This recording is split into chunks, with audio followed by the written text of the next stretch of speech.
Hello students, ચાલો આપણે આજે કરવાના છે કે why constitution need provision for amendment. બરાબર છે.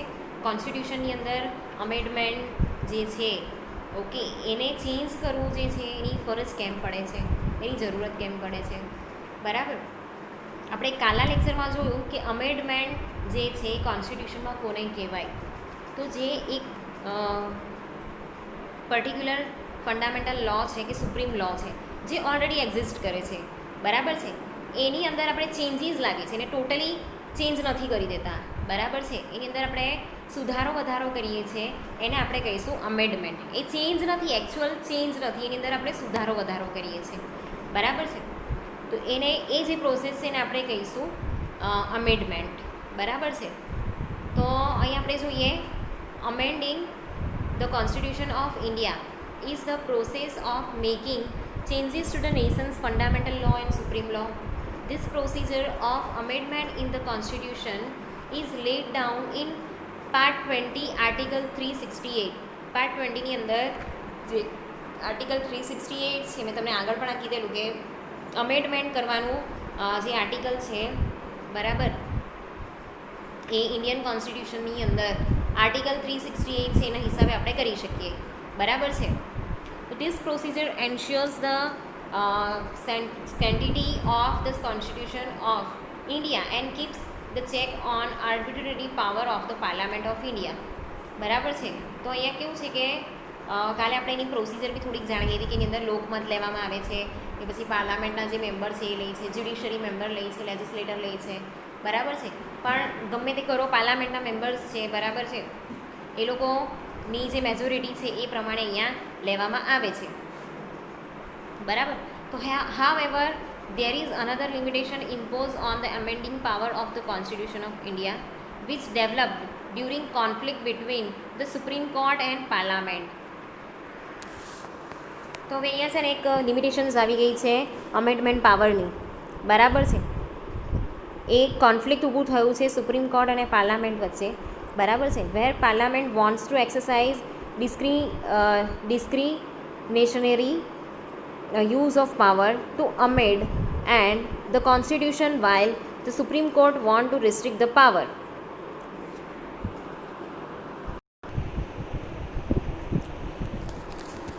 તો અહીંયા જે પાર્લામેન્ટ છે, બરાબર છે, એ એના જેટલા બી રૂલ્સ અને રેગ્યુલેશન્સ છે, બરાબર છે,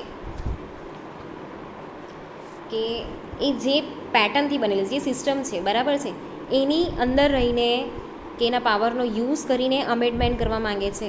બરાબર છે. જ્યારે સુપ્રીમ કોર્ટ જે છે એ આ પાવરને રિસ્ટ્રિક્ટ કરે છે. બરાબર છે. તો આમ જે છે ને લિમિટેશન્સ જે છે એ અહીંયા પણ આવે છે. બરાબર છે. એટલે કોન્સ્ટિટ્યુશનની અંદર જ્યારે અમેન્ડમેન્ટ કરવાનું હોય ત્યારે સુપ્રીમ કોર્ટ અને પાર્લામેન્ટ વચ્ચે બી કોન્ફ્લિક્ટ ઊભા થાય છે. બરાબર ને થયા જ છે. Okay.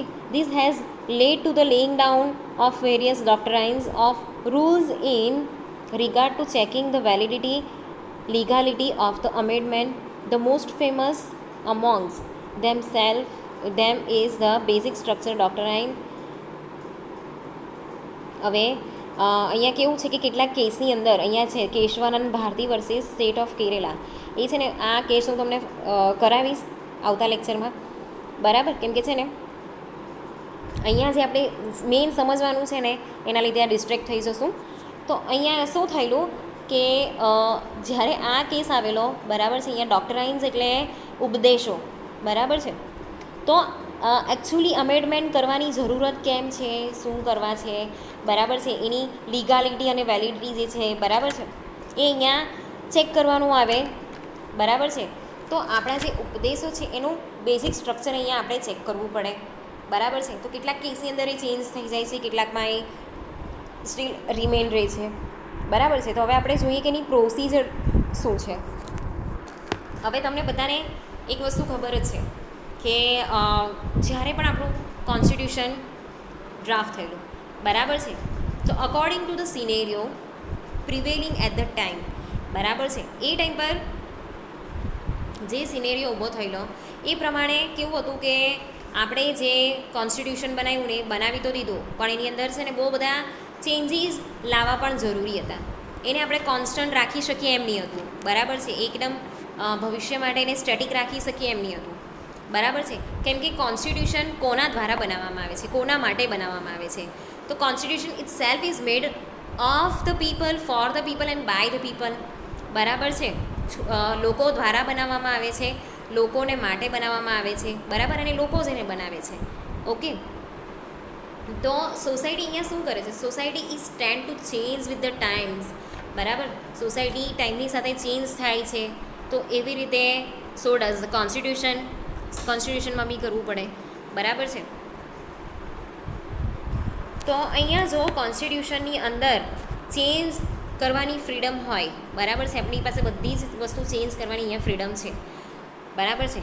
If there is a freedom to change anything and everything, what will bind our country as a one nation, બરાબર છે. તો અહીંયા છે ને કોન્સ્ટિટ્યુશનના કેટલાક એવા બેઝિક ફીચર્સ છે, બરાબર છે, જેને અહીંયા આપણે કેવું છે કે એને અમેડ નથી કરી શકતા, પણ કેટલાક બેઝિક જે ફીચર્સ છે, બરાબર છે, એને આપણે અહીંયા ચેન્જ કરી શકીએ છીએ, બરાબર છે. હવે એવા જે સબ્જેક્ટેડ અમેન્ડમેન્ટ છે, બરાબર છે, લાઈક બેઝિક ફીચર્સ, તો સોવેરિનિટી, બરાબર છે, territorial integrity of India, judiciary, parliamentary system, federalism, બરાબર છે. એ બધી વસ્તુ આપણે ચેન્જ નથી કરી શકતા, પણ કેટલીક વસ્તુ એવી પણ છે, બરાબર છે, જેને આપણે ચેન્જ કરી શકીએ છીએ. ઓકે, તો એની ચેન્જ કરવાની પ્રોસિજર શું છે?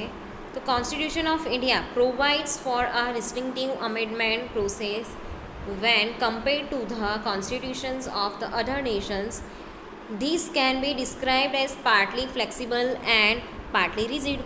તમને બધાને ખબર છે કે આપણું ક્વાસી ફેડરેશન છે કે એ કેવું છે કે પાર્ટલી ફ્લેક્સિબલ છે અને પાર્ટલી રિજિડ છે, કે જેને આપણે ચેન્જ કરી શકીએ એવું નથી અને ચેન્જ પણ કરી શકીએ છીએ, બરાબર છે.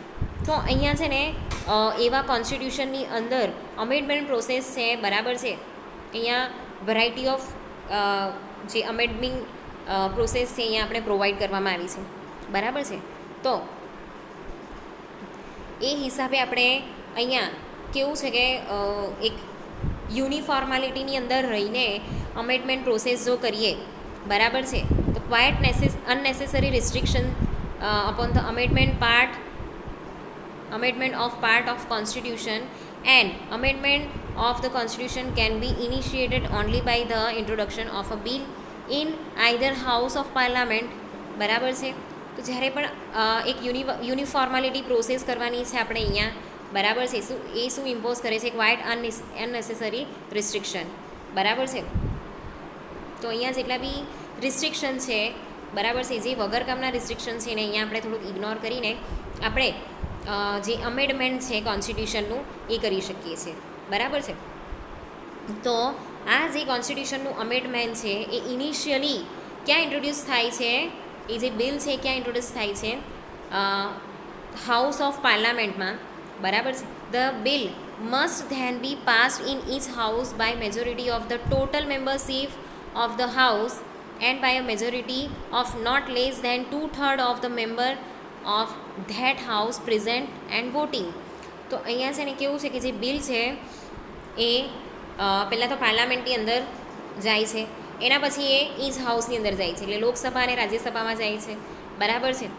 એ બંને હાઉસમાં જાય એના પછી છે ને જે majority of the total membership of the house and by a majority of not less than 2/3 of the members.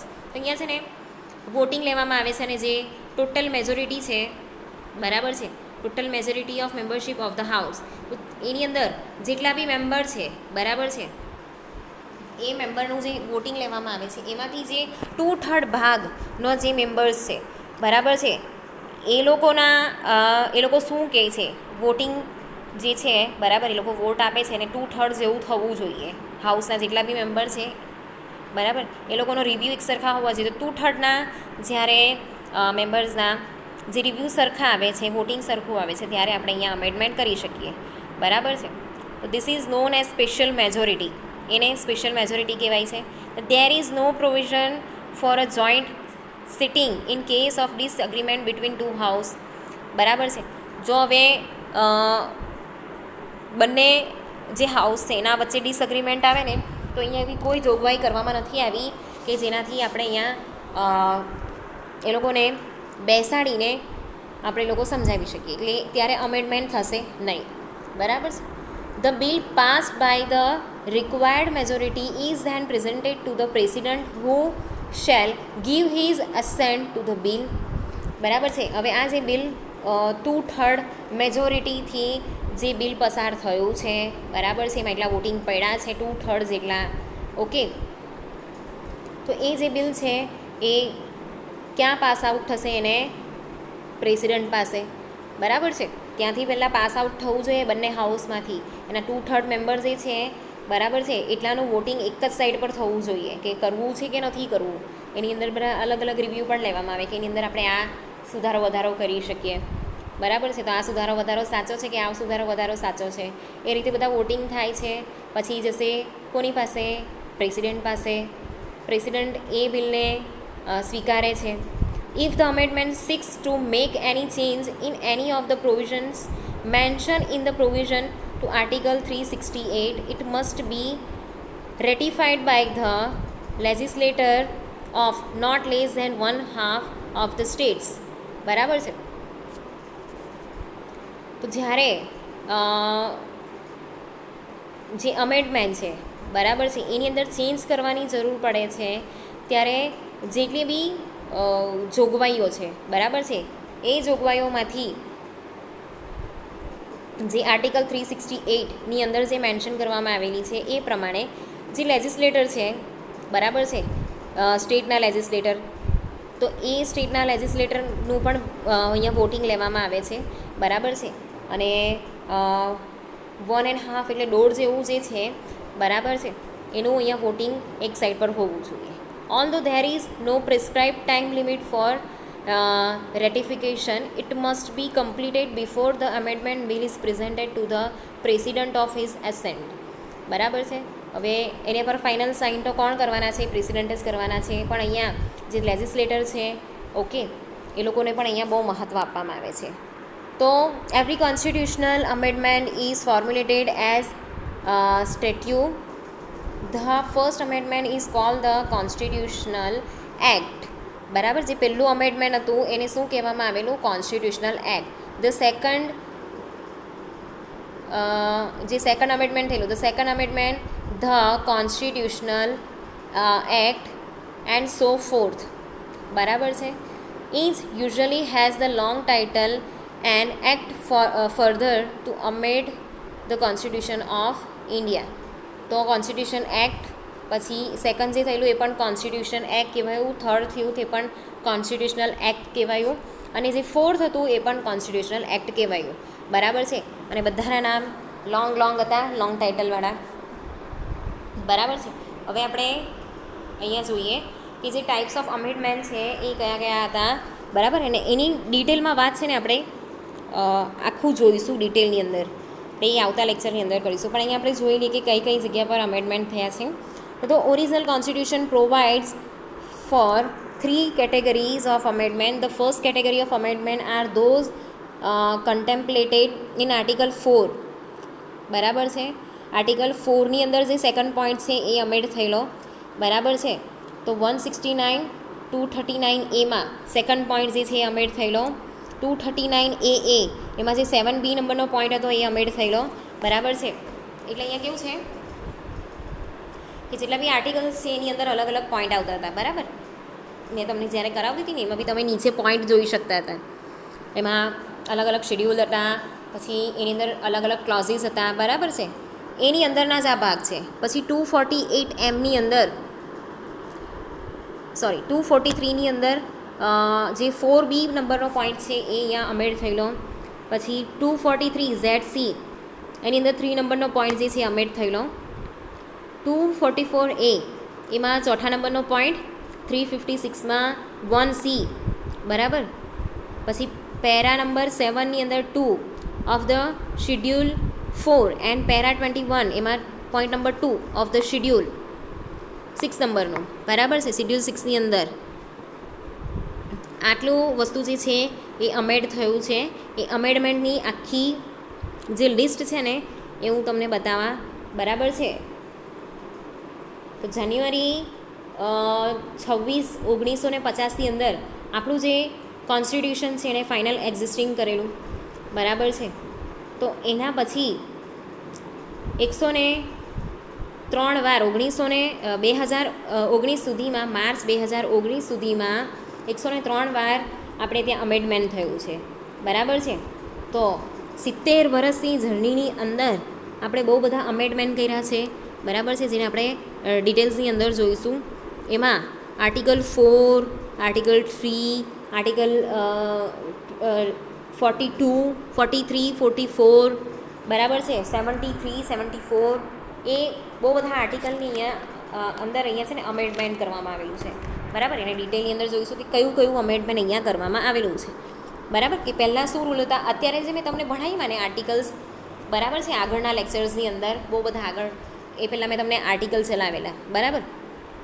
A articles છે ને જે અમેન્ડમેન્ટ થયું છે ને એ જ આર્ટિકલ છે. તો એ પહેલાં શું હતા એ તમને પણ ખબર હોવી જોઈએ બરાબર છે. કેમ કે કેવું છે કે આ સબ્જેક્ટની અંદર આ જે આર્ટિકલ હું તમને શીખવાડું છું એ તમે ખાલી એક્ઝામ ઓરિએન્ટેડ પ્રિપેર કરશો એવું નહીં.